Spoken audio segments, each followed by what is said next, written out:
सुप्रभात बच्चों। तो हम अब पढ़ेंगे उसका आगे का अध्याय। पाठ 5 विदुर।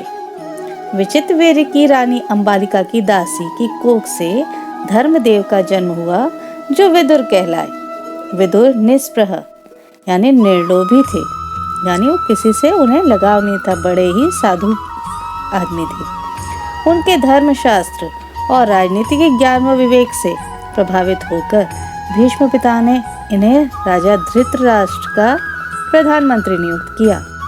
जब धृतराष्ट्र ने दुर्योधन को जुआ खेलने की अनुमति दी, तब विदुर ने उन्हें रोकते हुए कहा कि इससे आपके बेटों में वैर भाव बढ़ेगा।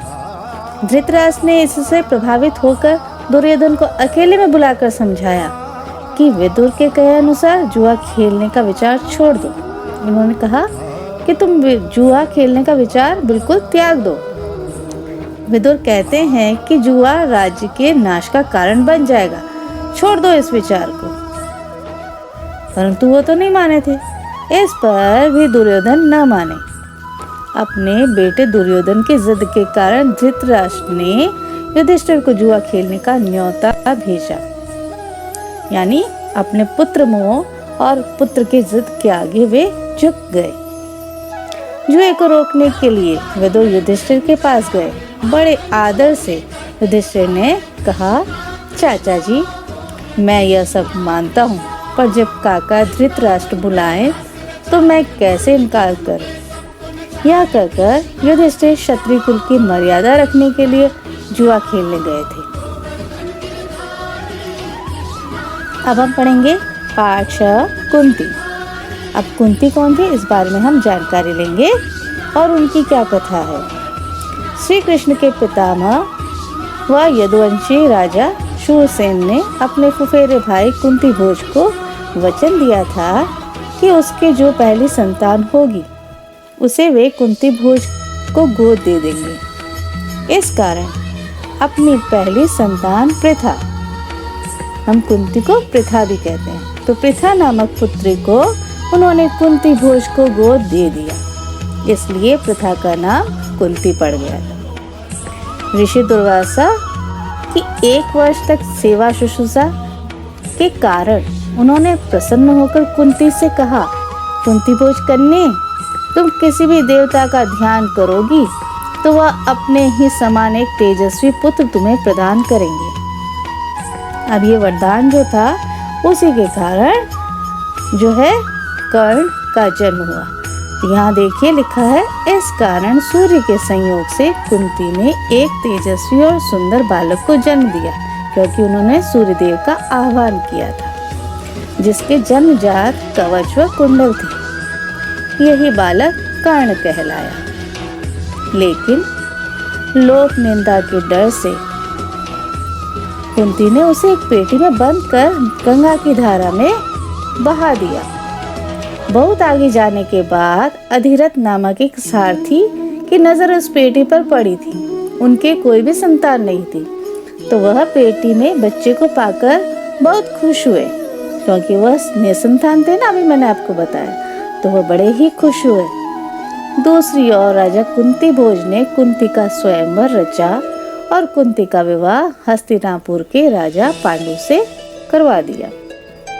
यानी स्वयंवर में कुंती ने किसको वरण किया? पांडु को। कुंती के हस्तिनापुर जाने के बाद भीष्म की सलाह पर महाराज पांडु ने मद्रराज की कन्या माद्री से विवाह कर लिया।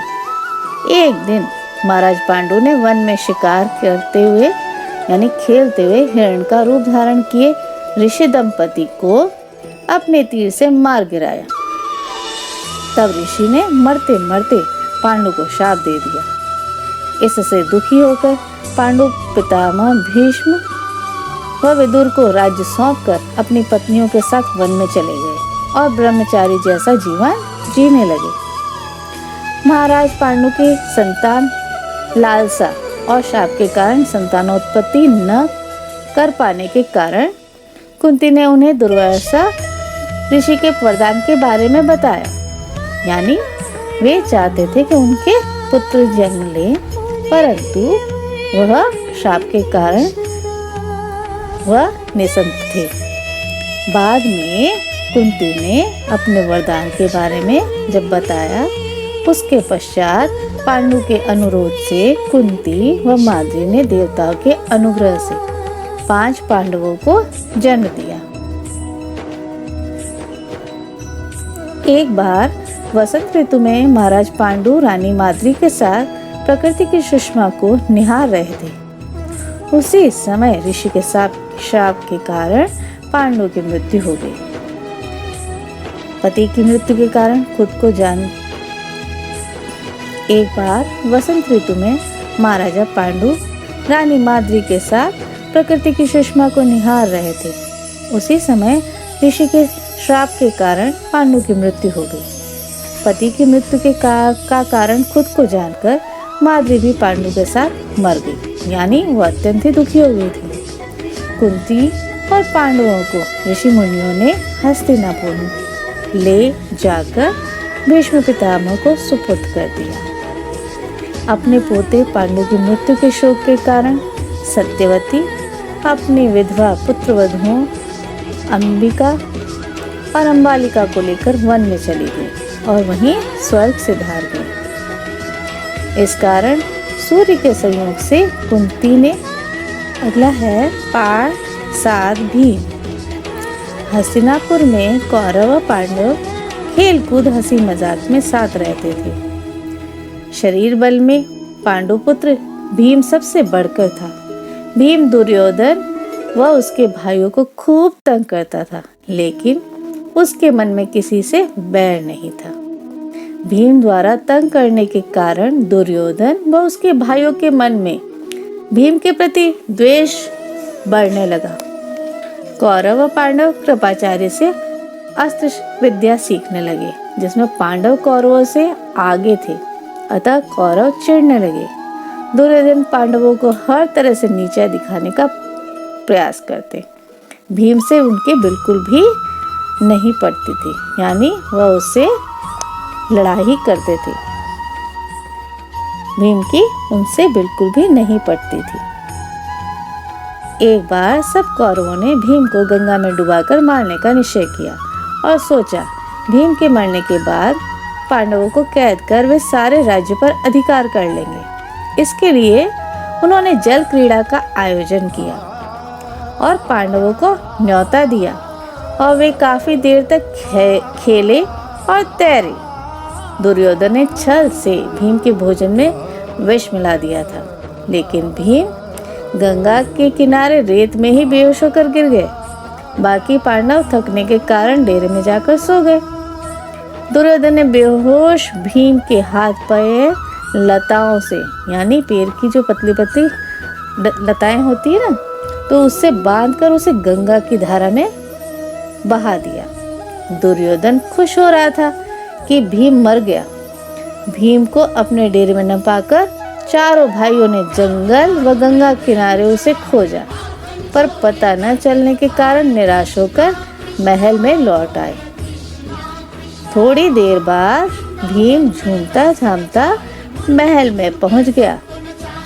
पांडव व कुंती बहुत खुश हुए। इस घटना से चिंतित होकर कुंती ने विदुर को बुलाकर कहा, दुष्ट दुर्योधन जरूर कोई न कोई चाल चल रहा है।